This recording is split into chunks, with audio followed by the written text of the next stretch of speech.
Yes, my name is Joanne. Some people do call me Irma. They'll see me in the store, they'll say, Irma, Aunt Irma, how are you? And I've been called worse things, so Irma's okay. And again, one of the things that we have in the 21 cities that Irma insures sometimes are harassment claims. And whenever we have them, our attorneys say, they never should have happened. If people were being respectful and polite, these type of things never would have happened. But often what we do as nice people is don't stop somebody who's being a little bit offensive. So we're going to talk about that today. And I'm also going to include in some of the training today some things that started in police training many years ago called verbal judo or verbal defense and influence. And it teaches us a way of how do we become assertive without being confrontational and let people know if something that they're saying to us is offensive.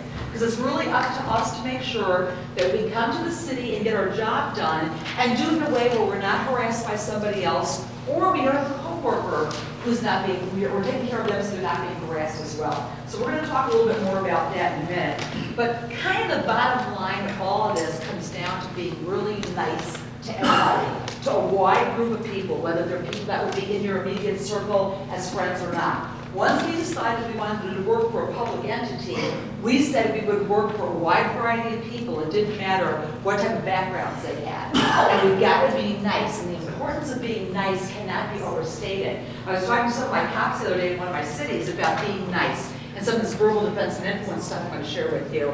And they said the importance of being nice is that they get done what they need to get done. They arrest people, they generate voluntary compliance, and they want to do it in such a way that people don't ever want to get revenge. And what they call it is, you got to act when you're at work so people never want to pee in your car. So let me tell you the story. So we had a cop who had to arrest a very belligerent woman. We had to do the arrest, even though we want to be nice to people. The woman had to be arrested. She was screaming, shouting, saying the F word. He got her in the car. She was kicking at the windows. But every minute he was thinking, how am I coming across to this woman? Am I being nice? Am I being polite? I've got to arrest her, but I'll be as nice as I can be. Arrested the woman, brought her to jail. She got out of the car and she said, look, young man, I hate you cops, I hate all government employees, but because you were nice to me, I decided I wasn't going to pee in your patrol car.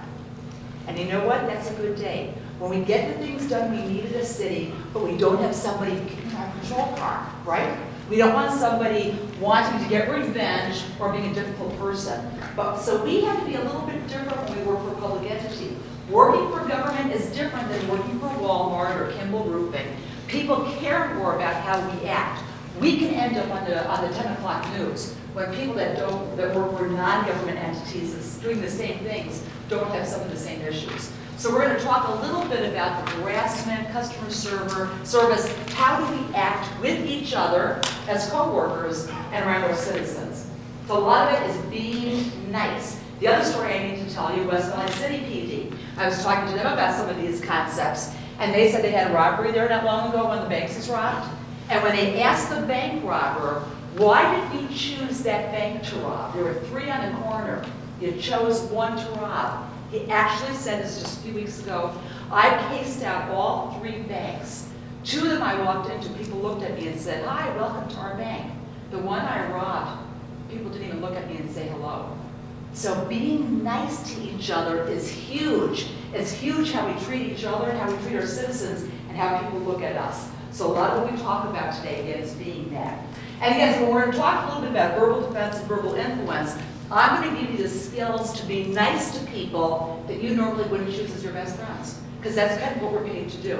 And a lot of what we do actually is acting. We are here to provide a role for the city. Your job description is your script. And we have to be very careful about how we act with our language and everything else at work. Because we work for a public entity. So let's open up your handouts to the first page. First thing we need to always do for everybody is give them 5 things. It's called 5 universal truths.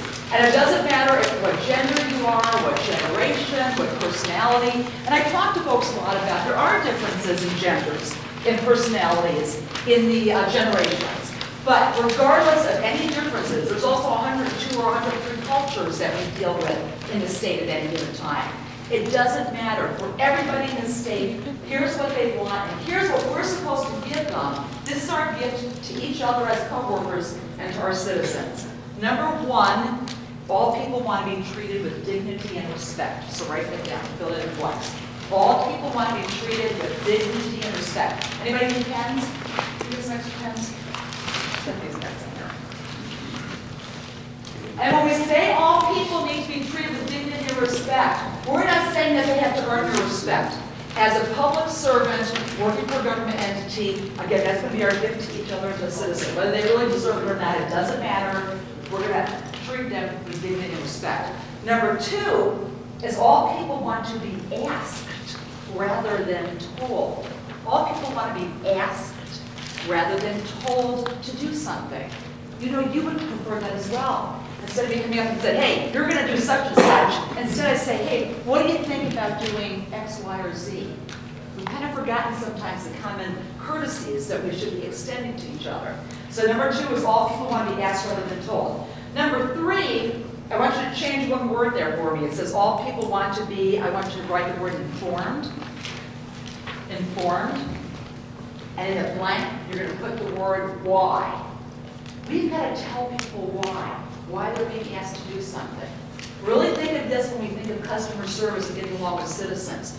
Often folks come here, they're basically, we tell you when people come to talk to you at the city, and especially if they're upset, what they really are is under the influence. And maybe it's not drugs and alcohol, but it might be ignorance, it might be embarrassment. Maybe they're here to pay a bill they should have paid, they didn't pay attention to it, so they come here being embarrassed. Maybe they're ignorant about city policy, codes, ordinances. So we have to make sure we are educating people and we tell people why. It's the great American question. People have died in other countries fighting for us to have the freedom to ask people why, even to ask government.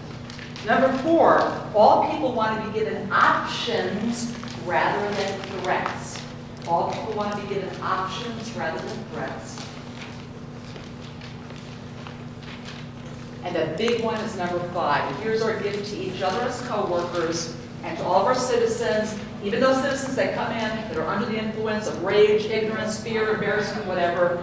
All people want a second chance. All people want a second chance. Even if somebody you're dealing with, a coworker or citizen, is the biggest idiot that you've ever dealt with in your life, we're not going to confirm that to them. Let's pretend that they're not, and we're going to give them a second chance.